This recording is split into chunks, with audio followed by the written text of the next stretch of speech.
Joseph Stalin was born on December 22, 1879, in Gori, in the Russian state of Georgia. He died on March 3, 1953, in Moscow, Russia. Joseph Stalin was thrown out of divinity school for reading the works of Marx.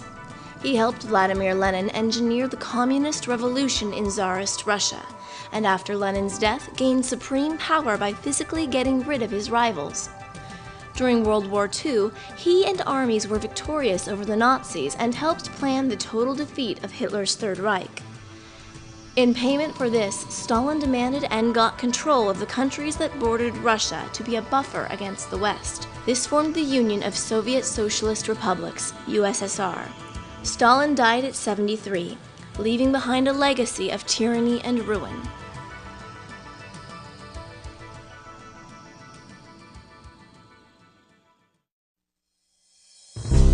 The brave peasants who fought against the Russian Tsars during the Russian Revolution could not have known they were trading one tyranny for another far worse.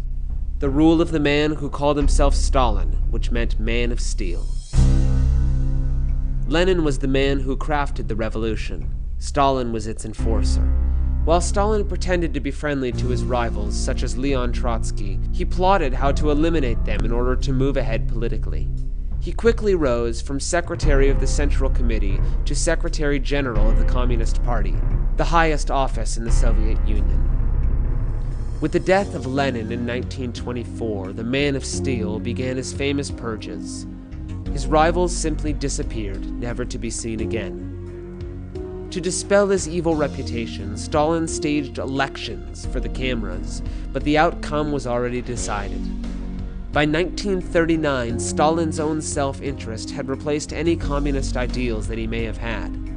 It suited his purpose to sign a peace pact with his enemy, Adolf Hitler, shocking the rest of the world and his own people.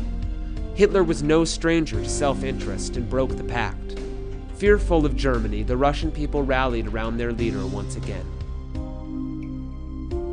At a meeting with U.S. President Franklin Roosevelt and British Prime Minister Winston Churchill at Tehran, Iran, Stalin negotiated for the territory he wanted to receive after the war.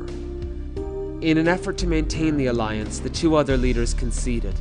At the Potsdam Conference in 1945, Stalin pressured new U.S. President Harry Truman and Churchill for land in Eastern Europe as repayment for his country's role in the Allied victory.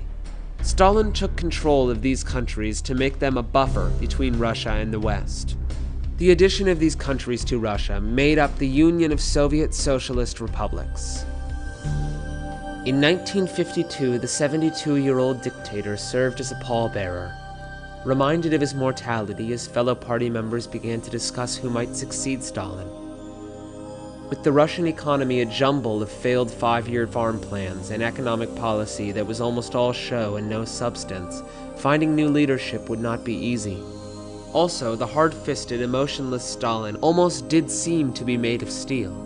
The only thing that truly pleased him was the May Day parade that showed off his country's military might. The May Day parade celebrated Russia's victory over Germany at the end of World War II. In 1953, Stalin died.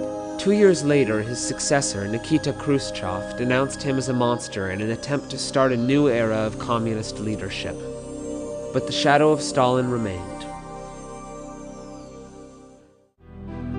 Joseph Stalin, a lifetime of accomplishment. Stalin studied Marxism with Lenin and was exiled several times by the Tsar for expressing his communist views. A persuasive writer, he served on the board of Pravda, the Bolshevik newspaper.